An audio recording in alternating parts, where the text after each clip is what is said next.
Into the specific details here, but just to rest assured, that is one of the issues. I appreciate it's not 24 hours yet. So no, we did discuss it this morning. Sarah Sackman raised it, and we're already taking action.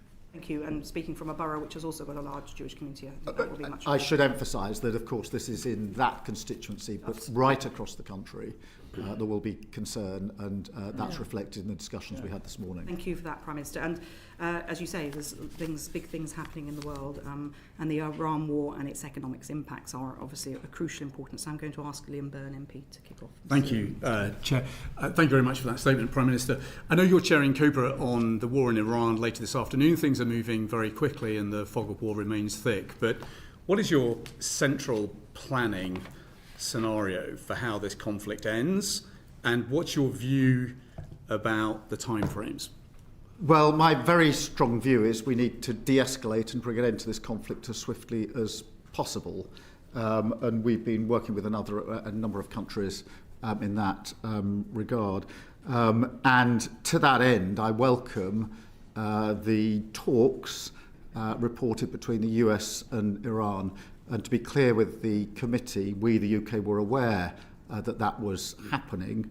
And the immediate priority has to be a swift resolution of the conflict and delivering a negotiated agreement which puts tough conditions on Iran, particularly in relation to nuclear weapons. So that's the sort of number one priority. Obviously, there's no certainty in this, and that's why, in addition to the usual issues at COBRA meetings, which are often military, diplomatic, consular, we're holding a COBRA this afternoon on the economic impact, because my strong sense is that most people are very anxious and concerned at what they see on their television screens in terms of the conflict and the fear of escalation.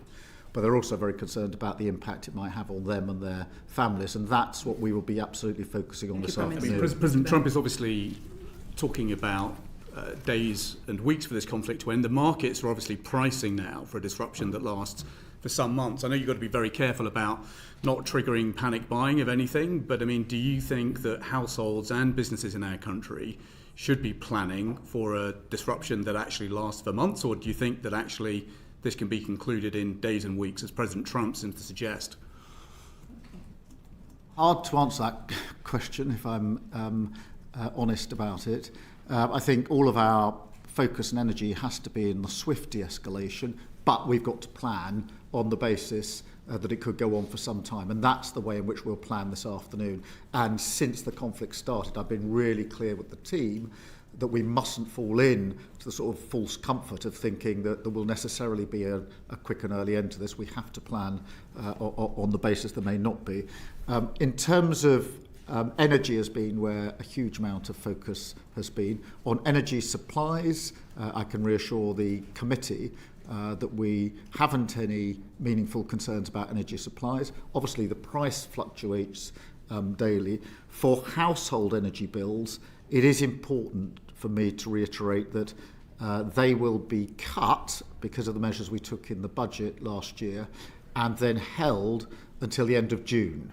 And I know that for many members of the public, the question they've been asking is, does that still hold even if the conflict goes on? And the answer to that question is yes. So there's comfort there for households. Obviously, fuel duty is held until September. We've been working intensively in the last week or two with fuel suppliers, particularly petrol retailers, to make sure that nobody is profiteering from this, and that's why we've said to the CMA they've got to be all over any price gouging, any attempts to make money. And we've taken measures in relation to households that use oil for their heating, which is predominantly rural communities and quite extensively in places like Northern Ireland, where 68% heat their households by oil. They're the immediate measures. This afternoon we will be looking at a wider set of measures for the economy and specific sectors within the economy, and the Chancellor will then make a statement to the House tomorrow. So we'll have COBRA later on, which I will chair, and then the Chancellor will come to Parliament tomorrow to announce the outcome of the COBRA meeting so that there can then be questions in Parliament in relation to that. Thank you. Bill Esserton MP. Yeah, thank you, Chair. Thank you for that explanation, Prime Minister. LNG production in the region has been severely damaged already. Reports are that it will take 5 years to restore that level of production. This is going to have a profound effect on supply and on prices beyond the end of June, unfortunately. How are you factoring in those calculations to what support will be needed both by consumers and by industry? Well, we're looking at what support can be put in. Obviously, that's subject to further discussion, not least at the Cobra this afternoon. It's a little bit early to be too concrete, if I'm honest, because we don't know yet how much longer this is going to go on. We know with households what's been held. We know that with energy-intensive businesses, there's already some support in, but I think a lot of businesses would be saying, well, even if we don't fall within the energy-intensive bracket, is there anything that can be done for us? I haven't got a concrete answer that I can put before you today, but I can assure you that we're looking across the board at what can be done, whether it's cost of living or the support that we need to put in. I want to make sure we've examined all the appropriate levers that we can pull. Thank you, and we'll come to more of that in a moment, but I do want to, I think with everything going on in the world, it's important we discuss defence, and Tan Singh Desi MP is going to... Thank you very much, Chair. Prime Minister, we were seeing reports of the US significantly ramping up its military presence around Iran in an attack, just as they did with Venezuela. But when they started the war, it was embarrassing that we couldn't even muster one single naval asset around the region. Are you embarrassed? But no, I don't think that's actually right. During January and February, we obviously could see the build-up. We are working very closely with the US on intelligence, and therefore we pre-deployed quite a lot of assets to the region. Just to reassure you, radar systems were pre-deployed, counter-drone systems were redeployed, F-35 jets were deployed in greater number than were already there, ground-based air defence was deployed, 400 extra UK personnel were deployed, and autonomous mine hunting systems were deployed. Yeah. So far as HMS Dragon is concerned, it normally takes 6 weeks for the loading onto and deployment of the relevant capability onto the Dragon. That was done within 6 days with 22-hour working days, both with our service personnel and civilian personnel working together. But there was a lot of pre-deployment. I'm aware of that, but with all due respect, that's one naval asset. I think if we look at the wider scene, more than £500 million worth of submarine maintenance has had to be postponed because of the lack of a dry dock facility. Doesn't that failure to quickly deploy a Royal Navy asset simply demonstrate yet again how under-resourced and overstretched our armed forces are? Well, the spending under the last government wasn't adequate, and Ben Wallace, the former Defence Secretary, concluded that the armed forces were hollowed out. But firstly, let me pay tribute to the work that they do, and let me assure the committee they have been working from about an hour or two after this conflict started with pilots in the air across the region, and they've been working continually, hundreds of hours since then. So I don't want anything I say to detract from the work, courageous work that they've been doing. And let me talk about the IAMD, so the Integrated Air and Missile Defence Systems, or the lack thereof.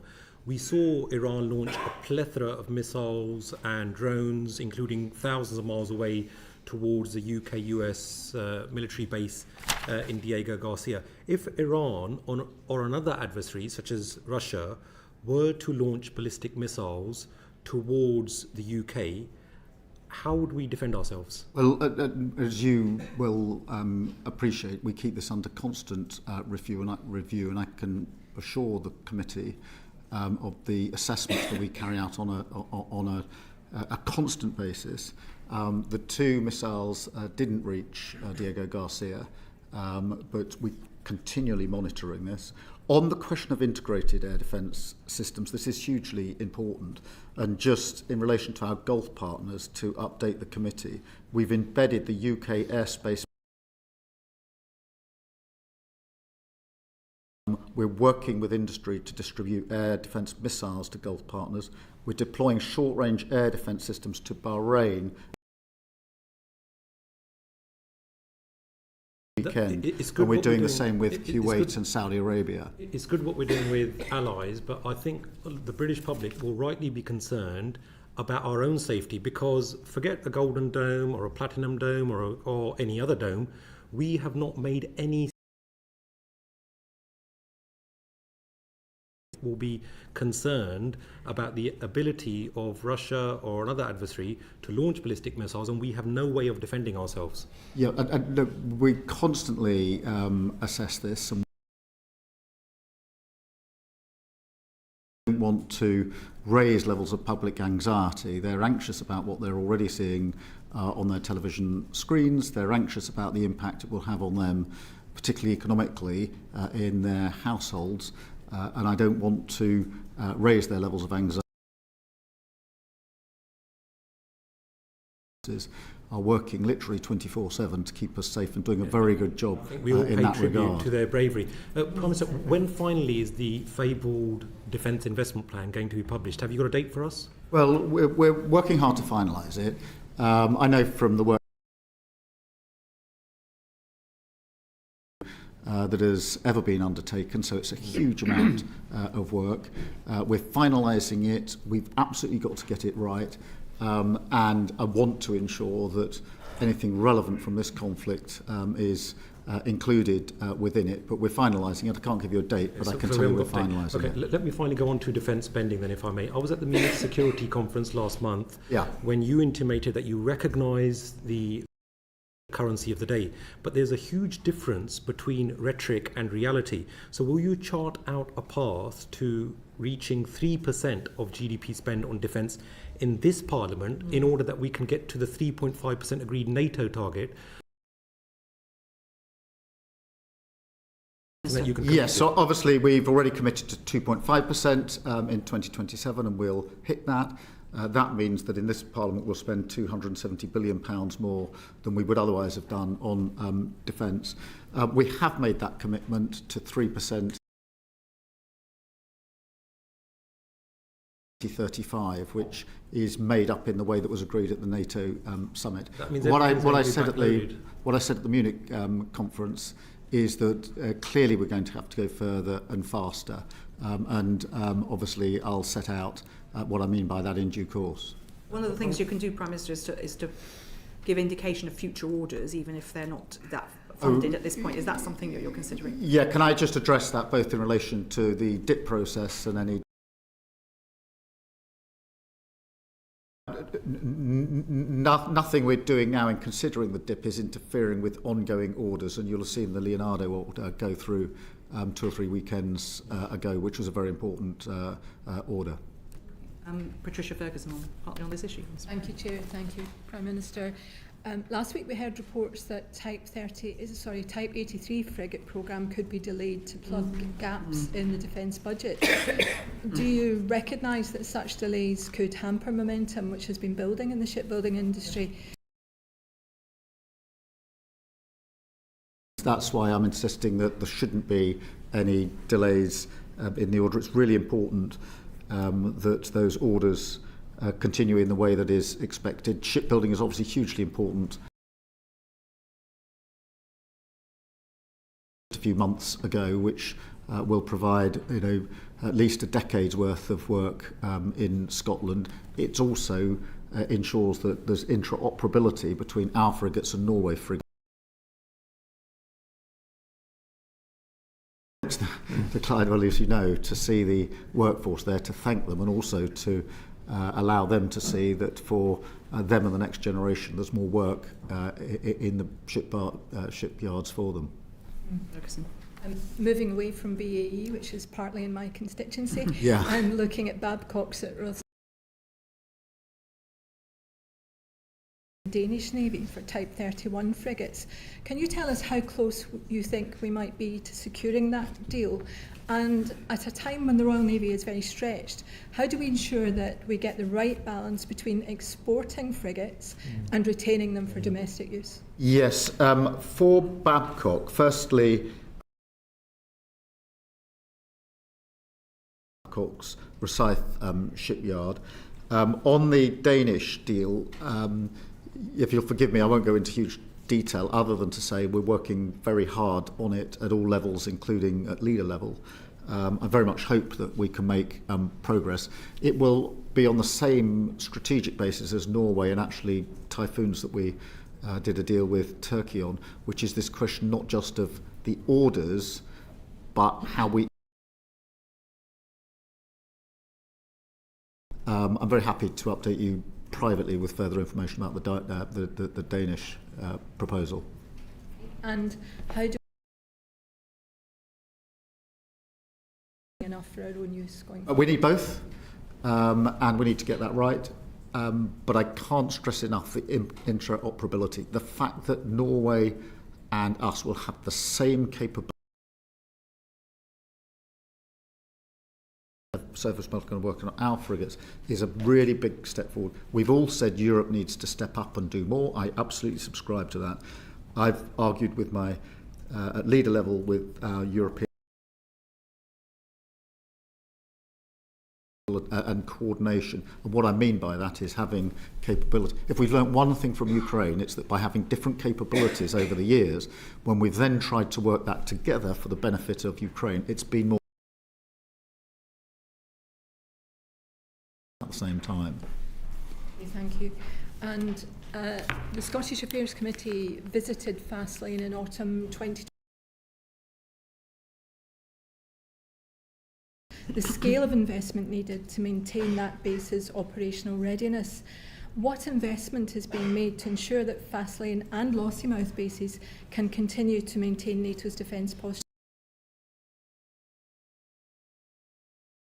Of the first priority, and it is my job to ensure that we have the resource necessary in relation to what is the most important itself for a number of purposes, but not least to welcome back the incoming crew of a submarine. And I have to say it was a very humbling experience. They'd been at sea for a very, very long time, not knowing the moment they came back. I also spent some time with their families who were to receive them back early the next morning and to say thank you to the families who of course had spent all that time without their loved ones. Thank you very much. And personnel is a really key issue too. What work are you doing with the Ministry of Defence to ensure that we are recruiting at the right rate that we need? Because there's been a long-standing issue with lack of personnel. Yes, and thank you for raising that. We are turning around the recruitment, and we're now holding on to people and retaining people for longer. I have no doubt that the fact that we put in place a pay increase that properly reflected the work that they're putting in and have made commitments when it comes to things like homes and accommodation are amongst the reasons for that. Not the only reasons, but they do. So we're turning that around. I have somewhere got the figures. I'm very happy to write to the committee and provide the details of them. But the direction of travel on retention and recruitment is... The committee have spent some time looking at those issues, so thank you for that. Yes, and if there's any information that they need that they haven't got, I will obviously provide it. Now to Bernard Jenkins MP. Good afternoon, Prime Minister. But with the greatest respect about the Defence Investment Plan, the idea that the lack of the plan is not holding anything up is utterly ludicrous.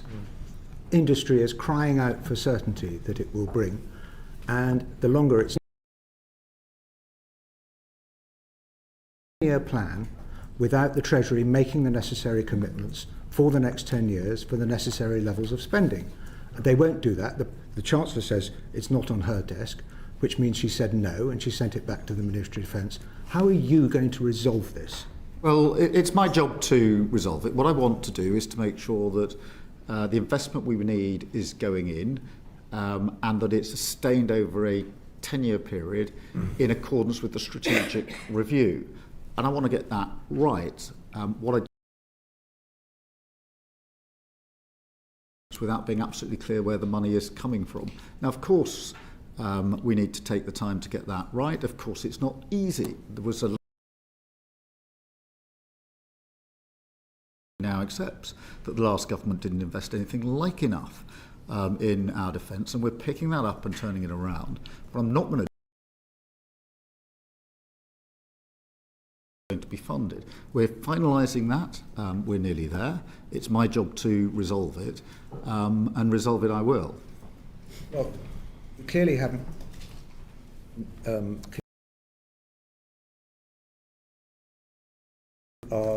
need to come up with the money. And at Cobra this afternoon, you might just ask the question why the Treasury does not seem to realise that we are already at war, and we need to be in a war-fighting mentality to deal with the emergencies that we're facing. Well, I appreciate that, and that's why it's important that we are clear where the money is coming from. But because of the significant underfundment of the last government, we have to make sure that we all sorts of practices in the MOD, which have gone on for years, with overcommitment, underfunding, nothing done on time. So the plan we're coming up with deals with inherited, because we can't go on in the way that when I needed to change it, and that's what I'm doing. By all means, take your party political swipes. Well, it's Here is a important, paper produced by me, Lord Robertson. We're all agreed that the government is not on. Why is it not on a war footing now? Because funding in place in order to get there. I've already announced the increase in defence spending to 2.5%, something that didn't happen under the last government by your party. I'm going to do this, and I'm going to do it properly, and I want to be able to explain to Parliament where the money is coming from. But it sounds as though you are at. With respect, I'm clearing up the mess that I inherited from the last government. And I dare say Winston Churchill had a bit of mess to clear up from the previous government. Margaret Thatcher had a bit of mess to clear up from the previous government. But now we are facing an urgency. Why were we? A lot of defensive capability in Cyprus, as you know, including the air capability there. And I've been constantly talking to the Cypriots about this. I was on the phone yet again to the President on Saturday at some great length. As closely as I've ever worked now, and we are absolutely determined to do everything we need to do to defend Cyprus, and that's what I discussed. So we could even stop 150 kilometre per hour mile base in Cyprus. That means we were unprepared, and meant you had failed to anticipate the need to defend Cyprus with a destroyer. But this smacks of a lack of war, which is what we address in this paper about warfighting readiness, where we are not at. And the Chiefs of Staff are saying we need to be ready for war. So when are we going to be prepared, and prepared for what? We are finalising the investment plan. That sits with the Strategic Defence Review. It smacks of an enormous complacency. Well, this smacks of the fact that for years there was underinvestment by the last government, and the stripping out and following out of our armed forces. We've had 18 months Copyright to deal Ben with that. Wallace, who was the Defence I'm Secretary. not making a party political point. Well, because honestly, I agree with Ben 14 Wallace. years of last one, underinvestment, Mr. I agree with 18 Ben months for a Wallace. Labour government. But take we're drones, for picking- example. We're picking The whole- up the underinvestment of your Okay. government. Last one, Mr. The whole concept of warfighting has changed in the last 12 months. I understand that. I was in Ukraine very recently, and the Ukrainian armed forces are mystified and want to offer help, as they are offering help to the Gulf states, to the NATO frontline states and to NATO JEF about how to prepare for drone warfare. Yes. This is being held up by the lack of the defence industrial plan. No, it's not. I spoke I had President Zelensky in last week. I speak to him very, very regularly. He was in last week for some time. I spoke exactly about this to him. I've been to see for myself on a number of occasions in Kyiv their capability. We are putting in backfill to that, working with them on industrial capability to produce drones with them. And I discussed this very issue with him last week. He did not, just for the record, he did not say that anything that they want to do is being held up by anything the UK is doing. On the contrary, he sees us as their foremost ally, and I'm very pleased that we've been able to achieve that, actually on a cross-party basis. How many defence reviews do you think took place during the Second World War? Well, I don't know off the top of my head, but I know that the answer is none. Well, because they're on with it. You don't wait around for a plan. I think I counted a lot of the words defence and review, in whichever order you want to put them in plan, have been in many documents in my time in Parliament, for sure. Mr Dessy. Yeah, thank you, Chair. Prime Minister, I don't want to get into the party political of who hollowed out when and what the previous government did.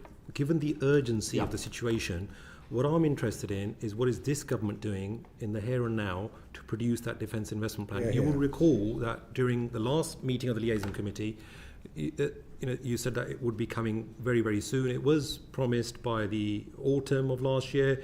We're now at the end of March. Will this be produced before the PERDA period? And is the defence investment plan on your desk? Yes, and we are finalising it, but I'm absolutely determined that I will make commitments with appropriate funding that I can be sure is there. I will not make commitments without being clear where the funding is coming from. That is what's gone on for years, and that's why we're in the mess that we're in. I'm not going to repeat it. So to be clear, it's on your desk, and you are now. I am bringing together. I am working on finalising it, and it's a number 10 because we heard from the Treasurer, the Chancellor the other week that it was. Well, it's obviously cross-departmental. Yes, but it's gone to you. I am engaged in the process, actively engaged in the process, and determined that we will get this right. That's very helpful news. Thank you, Patricia Ferguson. Prime Minister, we recently had a very good discussion in committee with a number of very innovative SMEs and start-up companies. They expressed to us a frustration about not being able to get onto a list of contractors, a list of tenderers, and wondered how they might do that. Can you reassure them that there is a space for them if they are successful in doing this, and that their new and innovative ideas will be taken seriously? Yes, let me reassure them, because very many SMEs can and do contribute towards the spending on defence, and it's very important that they do. What we've set up is a special scheme to support them in doing that. That was put in place some months ago, but what we'll do, now you've raised it again, is just refresh that and see make sure they all know about it and can access it, and also whether we can do anything more. But it is really important that we ensure that businesses of all sizes, not just the main defence big businesses, are contributing to what we need to do. Thank you very much, Ms Ferguson. Bill Esterson, MP. Thank you very much, Chair.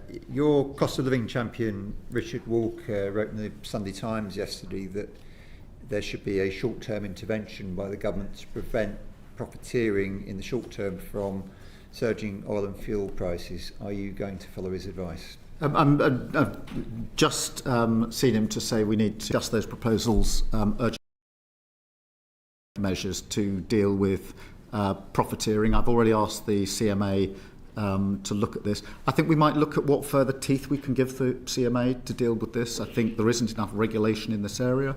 I want to see more on price gouging or profiteering.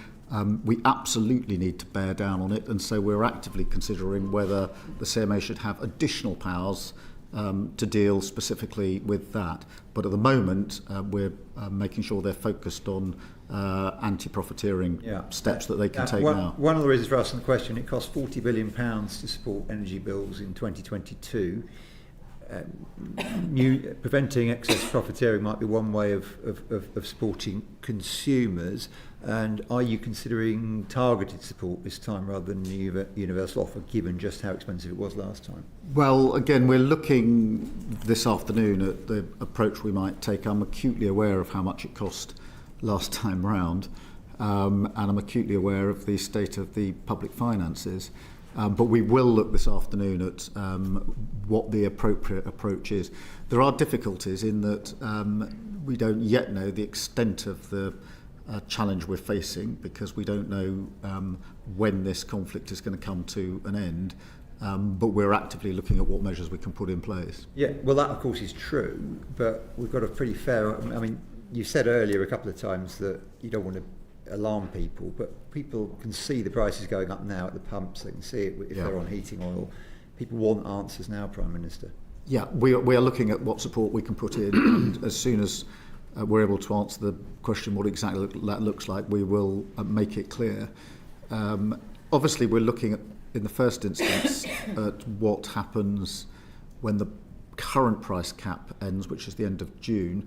I think the one we're equally focused on is the one after that, because the June to September-October period is when only about 7% of only about 77% of energy is used within households. It's after that it gets very heavy. So we're both looking at the end of June, but also looking ahead to the September-October position as well, which is when the energy percentage of energy being used goes up considerably for very obvious reasons. Yes, thank you. We touched on industry earlier in one of your answers.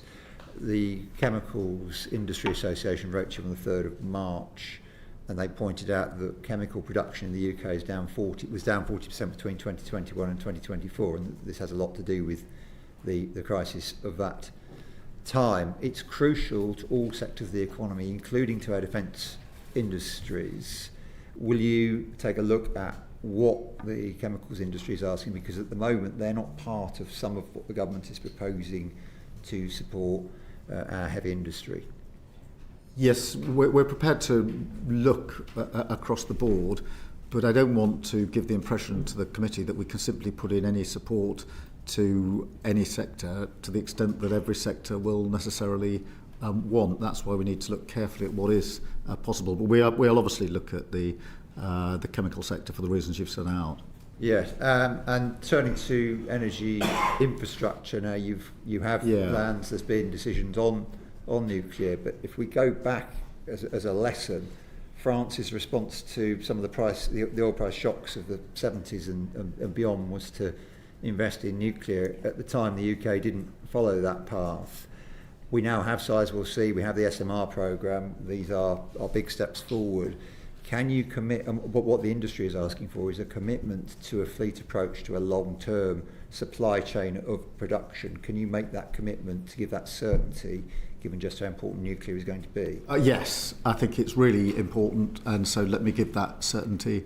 And that's why we've got the SMR programme, and we've identified a number of places where we will take forward those projects. Up in North Wales, obviously, is one of them. Scotland could well be one of them if the SNP would remove their veto.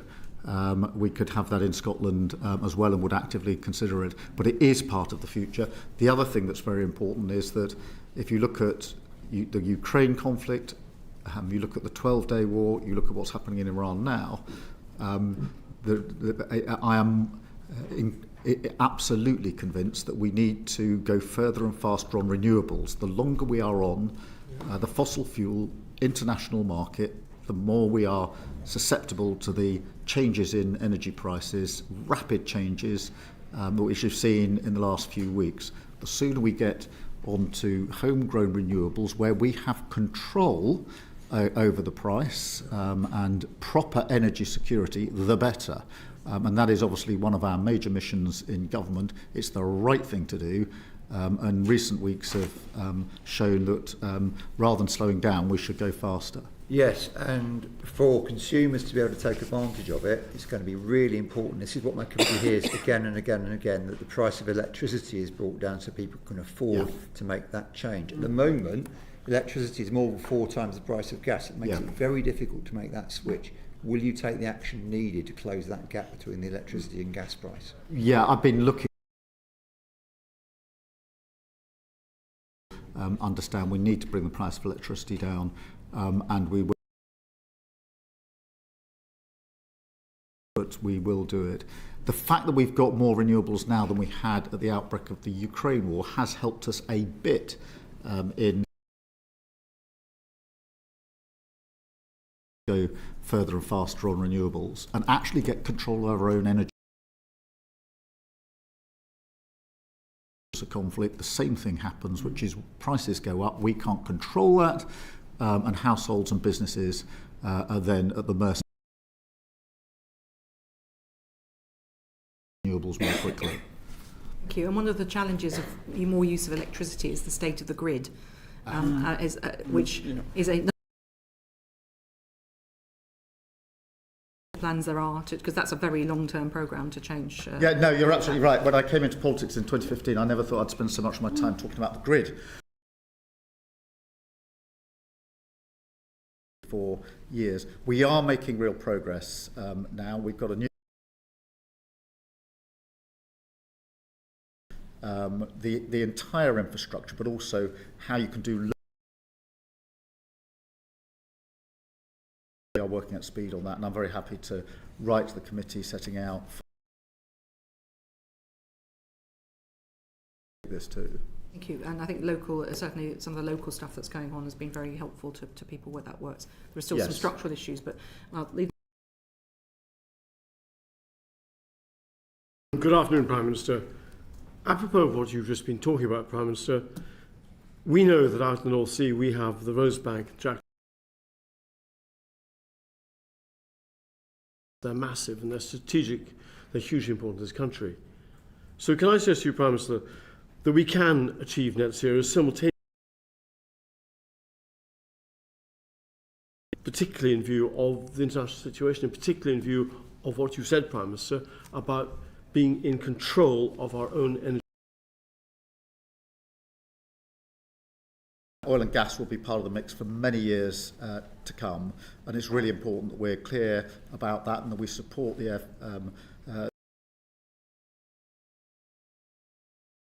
quantities.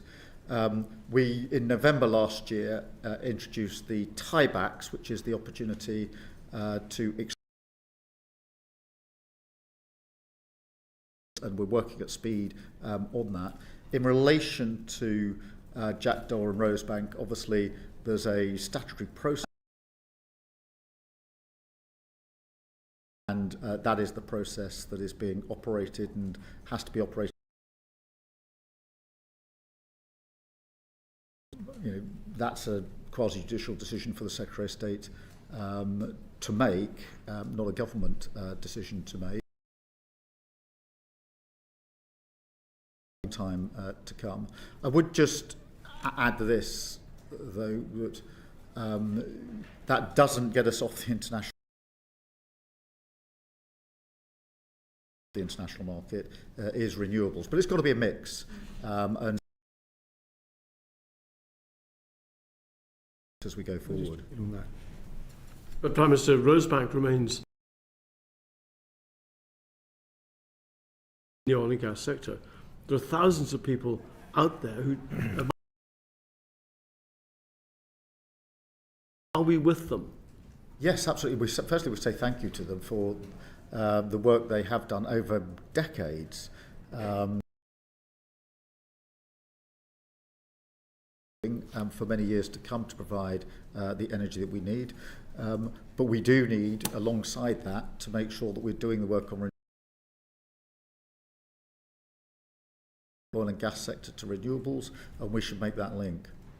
Okay, and Chair, finally, you've been talking about the work of small body reactors all over the UK makes sense, including Scotland. And it seems to me it's an utter nonsense that the Scottish Government can stop this. Can you reassure me sure this actually happens, because it'd be so welcomed in places like my. I agree with your analysis. We need SMRs, we need them across the whole of the United Kingdom in a strategic way, and that is what we're putting in place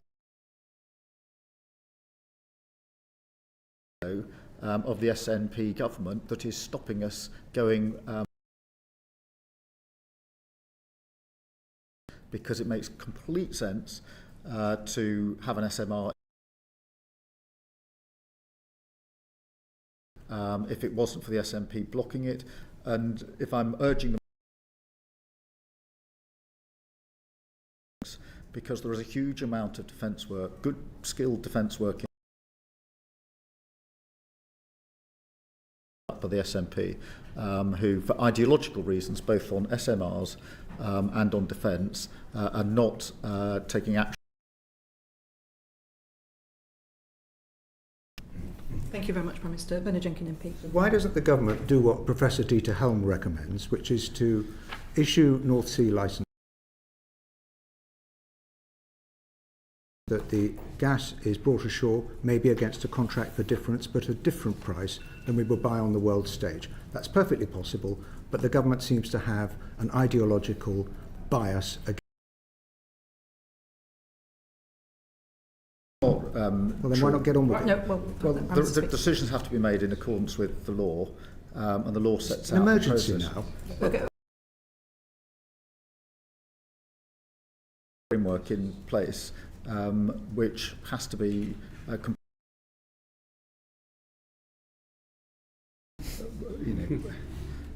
we need to operate within the law as it is at the moment and do everything we can to make sure we've got the energy we need. Thank you very much, Prime Minister. From spiking gilt prices, driving up interest rates, and they're rising in part due to the expectation of a costly energy subsidy, either to businesses and households. Isn't it now time to actually grasp the nettle and shift the policy costs of transition so that we end this kind of pressure on bills at the moment, which is frankly crucifying our industry? Well, firstly, to keep our eye on, and I'm really pleased that inflation at the spring statement was coming down and predicted to come down further. Obviously, I'm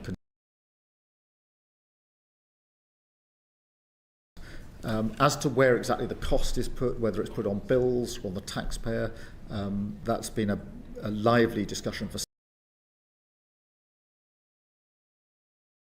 obviously in terms of how you raise the money and how it's done. Is it not now time to actually bring that discussion to a close? Small businesses are going to see an increase in their standing charges of 40% kicking in April. You've got Make UK saying that actually we need to bring forward the electricity discount scheme from next year to this year. Industry is crying out now at a time when growth is already under pressure. Look, I think we need to keep all of this under review and active consideration, and we are. But on individuals and businesses, so that the cost straightforward, cost-free way of doing this. But I certainly agree with you that we should always be looking at whether the balance is in the right place. Do you think we need to? There are pros and cons in either way, as you know, and we keep it under review.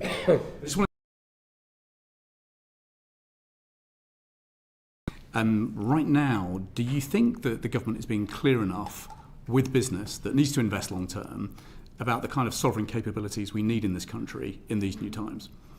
I think we have, but I think we need to do more, because the more sovereign capability we have, the better. Term, we have seen more investment coming in the last 18 months than we've seen for some considerable period, particularly with foreign investment into the country. But sovereign capability is really important. Ministers a couple of weeks ago that they won't publish a list of sovereign capabilities because we're kind of expecting business to be psychic.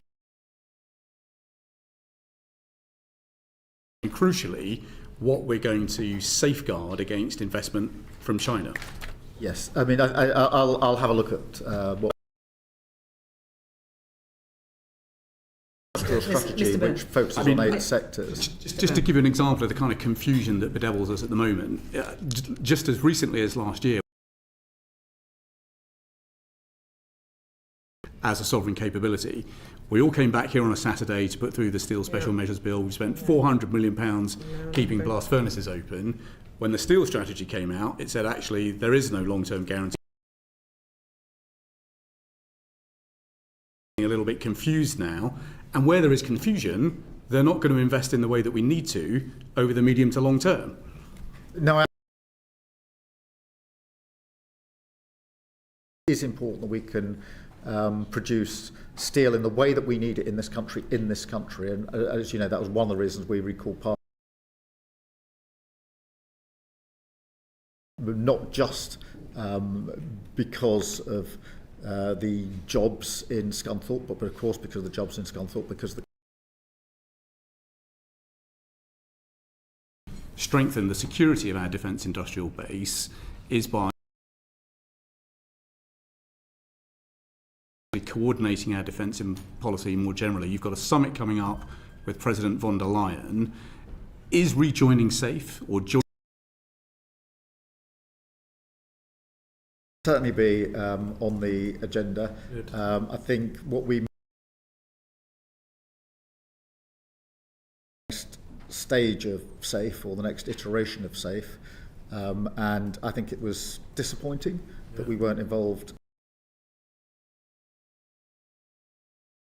It was disappointing, and we've had quite intensive discussions about how we can improve on that as we go forward, and discussion. It already is one of the issues of discussion in many of the conversations I have with my counterparts in the EU. And how do we coordinate those discussions with Europe to help safeguard Earth, for example, and indeed dumping by over-subsidised Chinese firms in a way that is going to destroy, for example, our wind industry and the European wind industry? How do we actually tighten the economic security arrangements? The discussions with our EU leaders on all those issues are intense, and where to do so, whether that's steel, whether that's critical materials, or other areas where there's a threat both to the EU and discussion in the last 18 months are at a completely different place to anything since the Yeah, I mean, just come back to the point about industrial energy costs. Policy costs for industry are up to 60% of the bill, which is significantly higher than it is for consumers. Sector is the danger is we reduce our emissions, we decarbonise, not by the transition that you were talking about, but by deindustrialisation and the closure of our industry. Very difficult for our industrial strategy to succeed if we don't have an industry, Prime Minister. With whether it's the chemical sector or other sectors, to ensure that we retain the capability in this country, and that's what I want to do. Thank you, Prime Minister. Narotsky submitting a bill to his Parliament to get out of having to take a loan from SAFE on the basis that he has worked out it would cost twice as much to pay back than if they just borrowed that money themselves and spent on their own defence. I don't know. So could I suggest you look into that, because I think gift horses and mouths. Just to reassure you and the committee, on SAFE we are having intensive discussions about how we can be involved. We want to avoid spending money in Europe when we need to spend it on our own farms. I appreciate that. We will always act in Which is our why own. you stayed out of the first round. The reason we stayed out was because of the entry cost. But we need to look at where I look at this. Thank you, Prime Minister. I would say it's getting quite warm in here, so anyone is feel free to take off your jackets, including you, Prime Minister. If turn the heating off yet, and the weather's got warm. Chiomura MP. Thank you very much, Chair. And Prime Minister, let me start by just emphasising your position of resisting further involvement in the war on Iran. Now, following Liam's points about your economic security priorities, you recently announced significant investment in quantum and AI, now each of which is a huge, diverse sector. So how are you to deliver long-term British competitive advantage and actual meaningful quantum and AI are really important. I think they're going at slightly different paces. AI, we've already started some of the work we've had. Most of which has been completed, but the AI growth in Wales, one in Scotland and various other places where advantage. We're already one of the top countries in the world. We've got incredible facilities and resource globally, but AI growth zones are vital to that. So you're choosing to support AI through the growth zones in terms to focus on. I'm not clear how you making those choices, but can I ask how the decision to cut nuclear physics Research and Innovation Council? Yes, I mean the assessment for AI, none of these decisions are easy, but that was the assessment that was taken in relation to that particular decision. In Ukraine and Iran. US company Palantir is at the heart of our digital defense. Are you concerned that we are too provided by foreign private companies who do not share our values or might even be closely allied with our adversaries? Well, when it comes to things like drones, the lesson from Ukraine is that drone warfare has changed considerably in 4 short years. I started the rate of development of drones, not the number and the capabilities I've done with the development on drones. We need to be centrally part of that here. Obviously, what we're doing now is last week. That is to their advantage, but it's also very much to our advantage. It's good that we're learning from Ukraine. Not publicly tendered. Equally, it's at the heart. Palantir is at the heart of the NHS, local government, financial regulation. Microsoft have 70% of UK cloud between them. Now, as well as critically the data that they store, even if they store it here in the UK. So are we not dangerously over-reliant on infrastructure, and doesn't that undermine UK tech and constrain our... But I certainly take up the challenge you put to me that we need to have more domestic. If we move at pace, and I want us to move at pace, because that's obviously a preferred position to be in. So just how are we making the strategy for identifying sovereign capabilities that's been talked about specifically in technology? Yes, I mean measures on tech more generally. We have obviously reached at the state visit last year a really important that involves more UK capability, had record investment coming in from the US to the UK at that state visit, £150 billion. No, I was very impressed by that, but I'm not sure technology capability. But I just want to come on to that in more with regard to how we Europe. So the Munich Technology Security Conference that you types of main battle tanks, while the US only has on Europe to all adopt the US Abrams tank, for example. And for cloud, we should be working with the European Union to develop safe, ethical European capability instead of being America. The point I was making in the Munich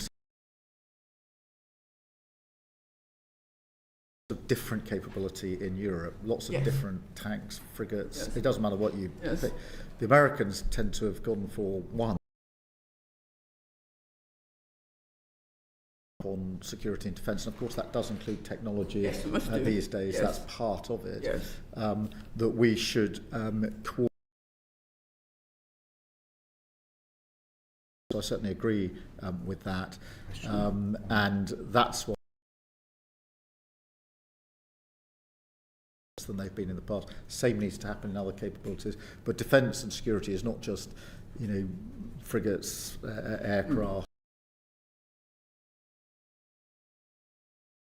It is, of course, energy. It is, of course, technology. I'm very glad to hear that you're looking more strategically at collaboration with the European Union on technology capability.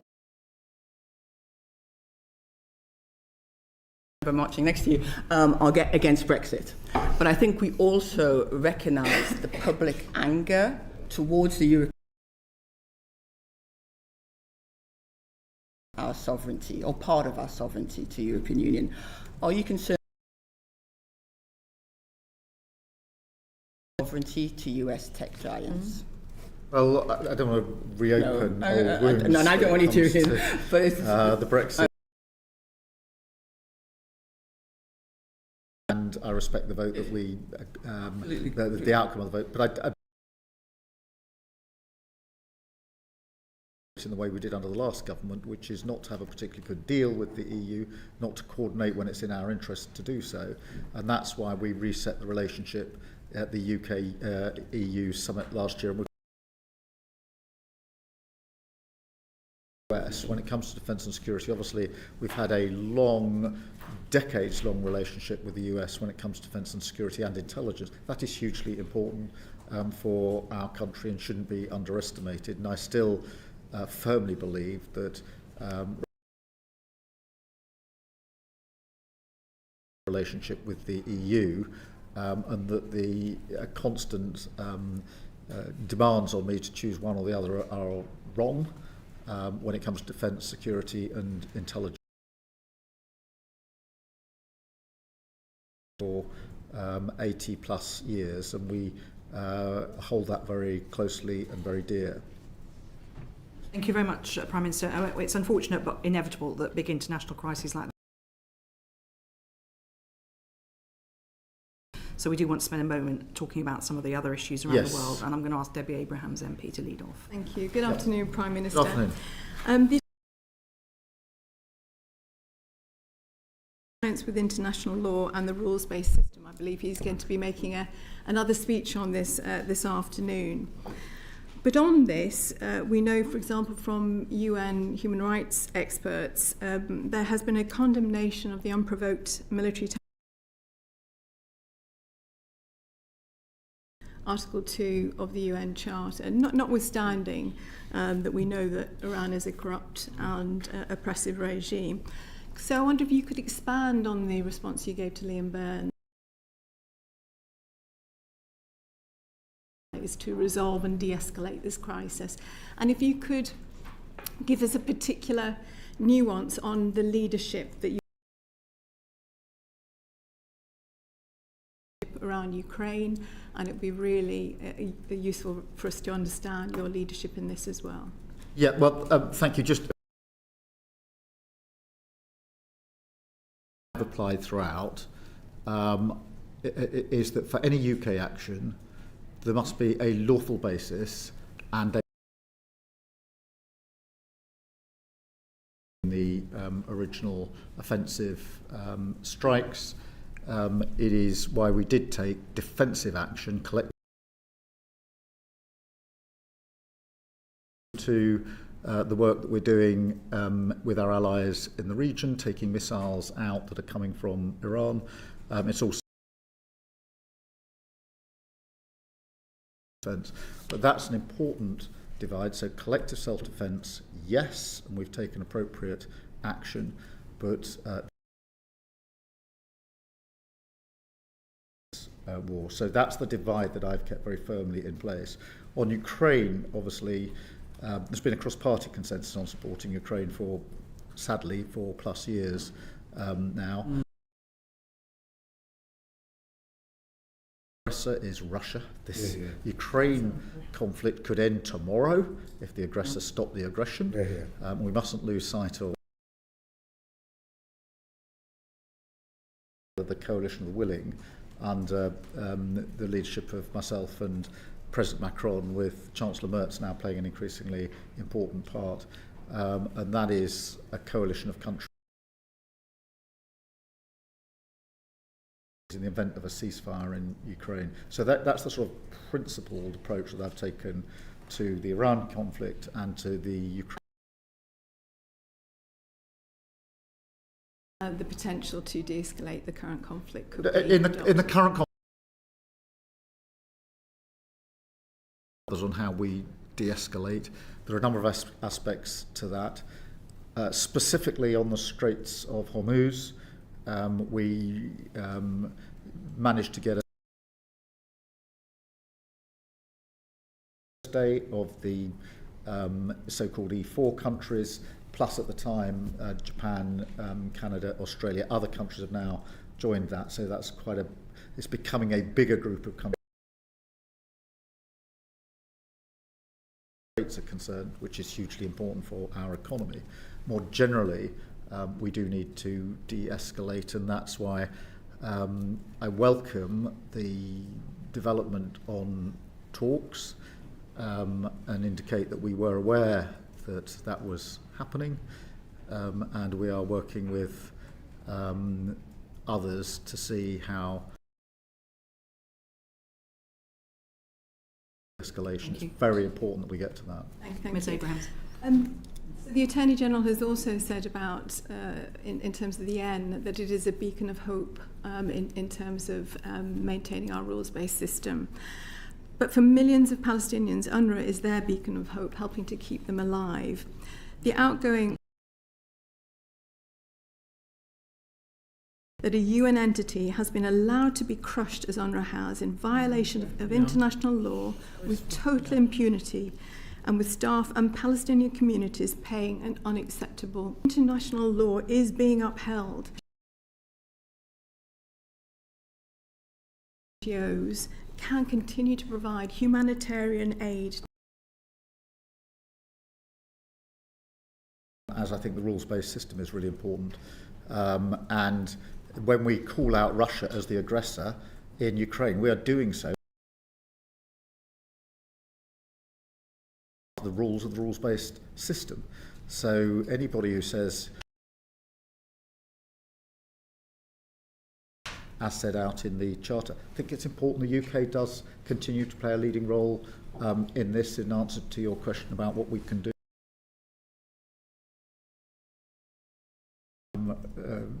Ceasefire in Gaza, although it hasn't led to the cessation of all hostilities, and certainly the West Bank is a cause for concern, but the UN aid needs to be involved in that, and that's the case that we continue to make, and it's a really important part of what we need to do to ensure that that ceasefire holds.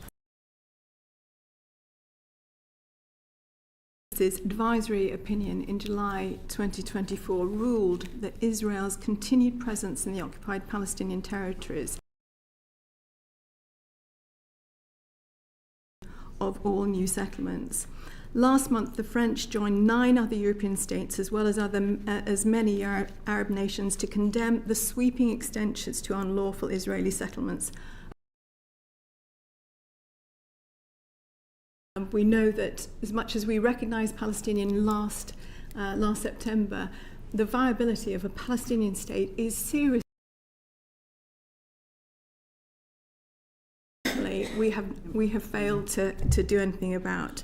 This is followed by the German Chancellor, who last week an annexation move, and that Europe must unite to settlements. But will you work with the French, German and others on tangible action, including issuing a joint will put their business interests at risk in the UK and other countries opposed to these unlawful actions. Prime Minister. Yeah, let me decision last year was really important, and you will know that the timing and the coordinating that with others was really important in my view. I've always and can help create the conditions for what then followed, which was the ceasefire. I'm not saying it was the sole reaction of others. On the occupation, look, it is unlawful. That's been the long-standing policy position of the government, and we are always working with others.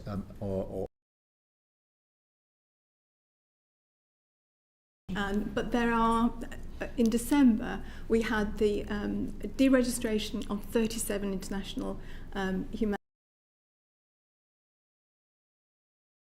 announcement on the 31st of December of the expansion of the E1 settlements development, jeopardising the two states.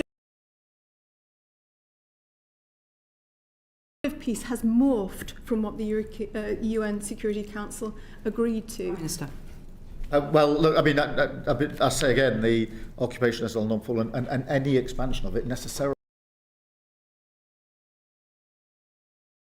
Can I press you on what we will do? Will we issue a statement? Mr. Prime Minister. We are working with others, and I'll very happily send you further details. Minister, if I could just build on Debbie's point, I've been really shocked at the rapid rate of expansions of the illegal settlements, and so I've become very interested in procurement and supply chain transparency, as it seems a very elegant way to deal with some problems. So is there any opportunity for you to look at the legislation around goods that are coming out of the illegal settlements and labelling them as such in the UK, so that consumers can actually make an informed choice and we can basically reward good behaviour? Yeah, look, I think it is important that we obviously and we're always looking at what action is appropriate, and I'm very happy to write to you to set out what we have done and what may be possible as we go forward. Thank you. Champion. Oh, is it over to me? Okay. Again, I'm really pleased and proud that you've made tackling violence your intention to have it as a priority internationally. Yes, I think it's really important that we do, and obviously we've had to take difficult that. We've had to be really clear what our priorities are, and obviously here in the UK, halving violence against women and girls is one politically and to me personally.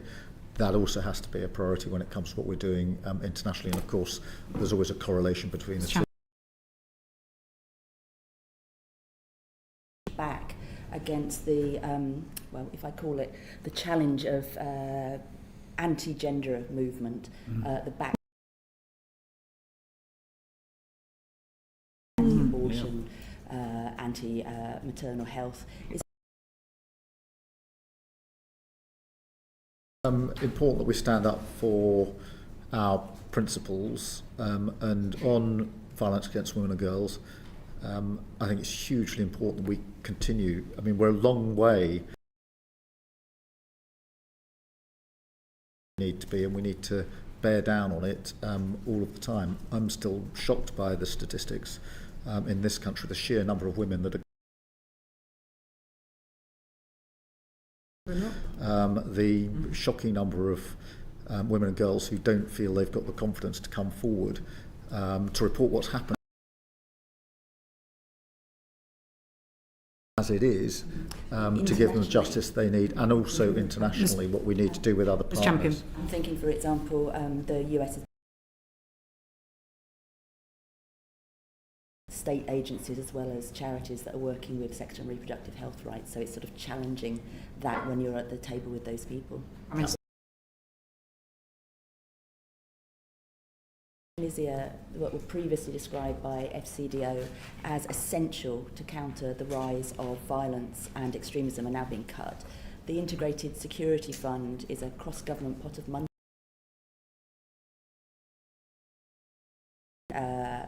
Threats to national security is its priority. That's been cut by 43%. And part of that is closing the standalone gender and national security. That you were cutting aid and the money was going to support defence. But I wonder to our defence. Well, as I said at the time, no Labour government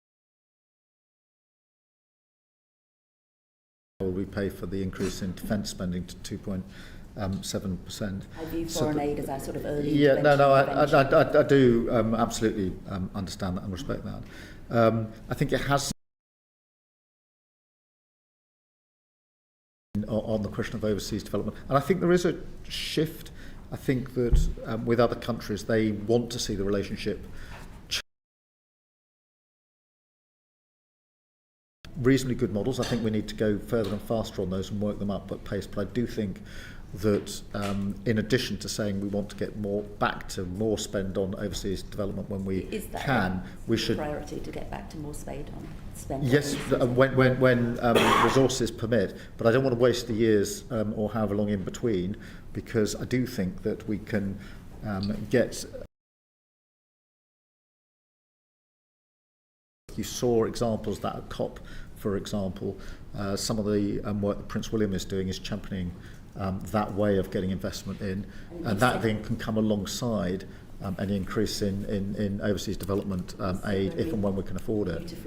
Beautifully into my last question. You'll have heard today the warning from the UN that basically there's now more CO2 in the air than in the last 2 million. Consequence of that. So your government's cutting $6 billion from the International Climate Finance Fund. Will you reconsider that? Well, we are committed to what we need to do on climate finance. We've had to look at what we can spend. The reasons I went to COP to show our commitment on this and to work with others. And at COP we were looking, and we are looking actively at other funding mechanisms than simply putting in public money, as it were, in the way. There's good progress there, and there's potential for even more progress. Andy Slaughter MP. Thank you, Chair. Good afternoon, Prime Minister. Can I just mop up one or two of these international law points? We've seen very little published by the government on the legal basis for the current conflict in the Middle East, less than has happened with less serious and less complex different positions they're taking. The constant 180-degree changes of view by the US president that can go from where it's about to finish one day to it's about to intensify. Not obviously government legal opinion published, but have what we've had in previous conflicts, a summary of what the government's position is. The summary of the legal basis is by the US collective self-defense, and as far as I know, nobody has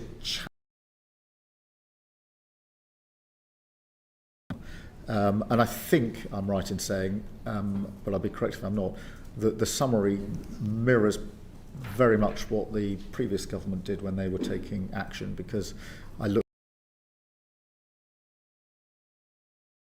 the way in which we would summarise the position in relation to these acts. That was one very short statement on the 1st of March and a clarification on the 20th of March in relation to 10 to a dozen countries that have been subject to hostilities from Iraq, West Bank, all going on around the the main conflict there. Surely the government is able to of those conflicts. Well, there's two different things. The first is publishing the legal basis of the actions that we take. That is important. That's why we've done the summary. The government hasn't in the past. Governments. So what we've done is continue to make sure that where we propose to take action, we've set out why we're doing it and what the lawful basis to the Straits of Hormuz was the same legal basis as the decision taken earlier, which was the collective self-defence people. Well, the UK has been very clear over the years, ever since UN Security Resolution 242, which is nearly 60 years ago now, that we, on the on that in regard to Ukraine, we now have that happening in Palestine, in Syria, in Lebanon, doing to uphold those principles in relation to the Middle East? Well, the lawfulness underpins all of the principles and policy decisions that we take, and it's important that that continues to be the case. It's important that we of the United Kingdom. But there always seems to be, in relation to Middle East conflicts, a difference between the basic principle, what the of that. So, for example, in relation to consider concrete steps in accordance with international law to counter the expansion of illegal settlements, but we never see condemnations, but nothing going beyond that. There has been action going, whichever is appropriate, on what further measures have been taken or might be taken. My colleague, I don't think you fully answered in relation to E1. That's the bring up at these sessions, but no apology for that. The ICJ opinion.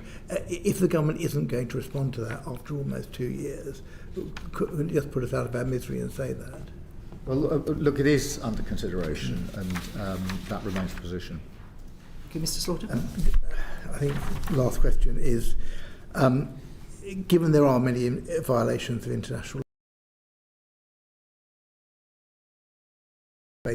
order, do you agree that the UK should not be a safe haven for those who've committed international crimes? And I'm assuming your answer to that is going to be yes. So yes. It'll be strange. Do you believe that domestic authorities should exercise universal jurisdiction over genocide, crime against humanity and war crimes? Well, the rules of universal jurisdiction are pretty complicated and apply to different crimes in different ways, and to some crimes not at all. Where we have obligations under a treaty, that does translate into the actions of our domestic authorities, and the International Criminal Court is an example of that, not the only example, but is an example of that, where there's a number of steps that are taken because we're a signatory to the treaty. Okay, well, I'll finish on this, but I think there's a common theme here. It's that we're very good on the principles, but not so good on Palestine, which I think most people will support. But what's the practicality of that? Where's the coalition of the willing around Palestine's success as a state? Firstly, it was really important that we acted in the way we did, and did it in coordination with other countries, and that took quite a lot of work. But it was the right thing to do. I've always felt that where we can act collectively is better than acting individually. In terms of the follow-through, let me be really clear. I think obviously the ceasefire in Gaza is hugely welcomed, but we have to press on to the next stage. The question of recognition and having in place a process countries vital, I think, to peace in the region, because I fundamentally believe we won't it. The situation's never been worse in the West Bank. Some would say that's a reaction to what we've... I'm worried about the West Bank. I think that not enough attention is paid to what's going on in the West Bank. I'm pleased you brought it up. Your Middle East Minister is right. There will be some concrete action taken. Well, I will set out. Is introduce a really hard ban on goods from illegal. In my committee with letters without some real concrete action. Is that something you can look at again? Well, we keep it under review, and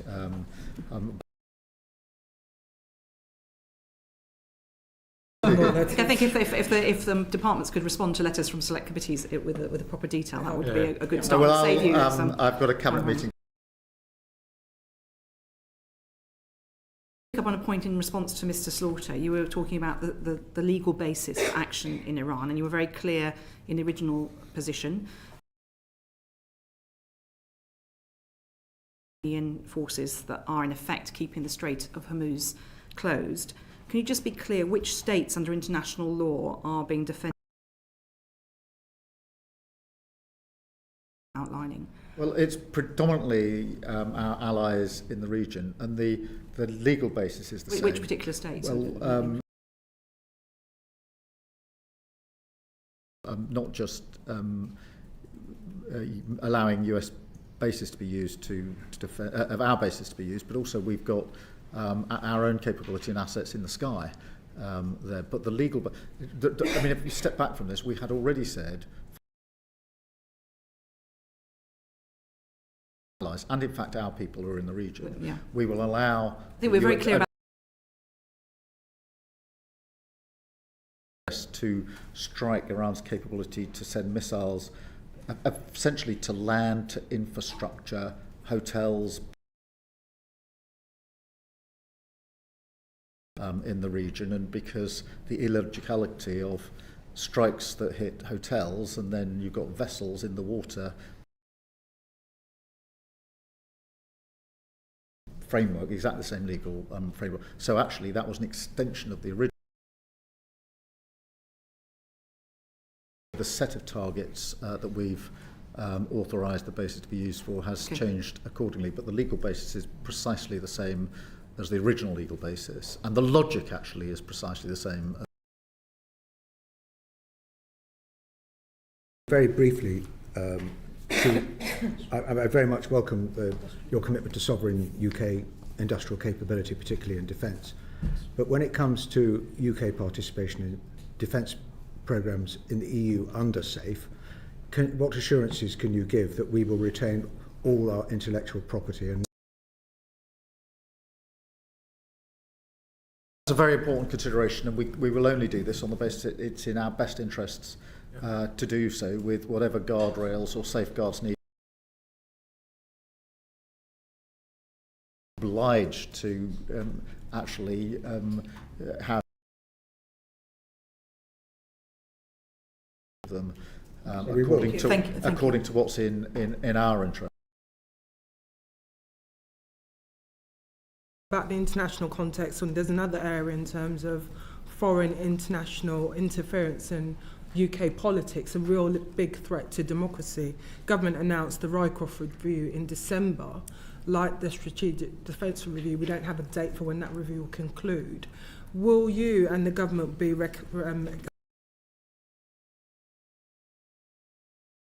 currencies, because you have an element where it's really hard to trace the source of that funding, and it's many bad faith actors interfering. Well, the Rycroft review is near conclusion, and therefore we'll be able to share that in due course. But it's near conclusion. It's at the tail end of the process. No date on that then, Prime Minister. And we will obviously set out what our response is to any recommendations in the review.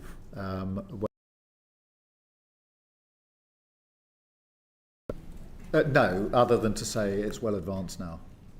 Thank you, Chair. Thank you, Mr. Shalomi. Prime Minister, last summer the Strategic Defence Review recommended that you personally lead a national conversation on defence and security. When will you begin that conversation, or do you consider that you've...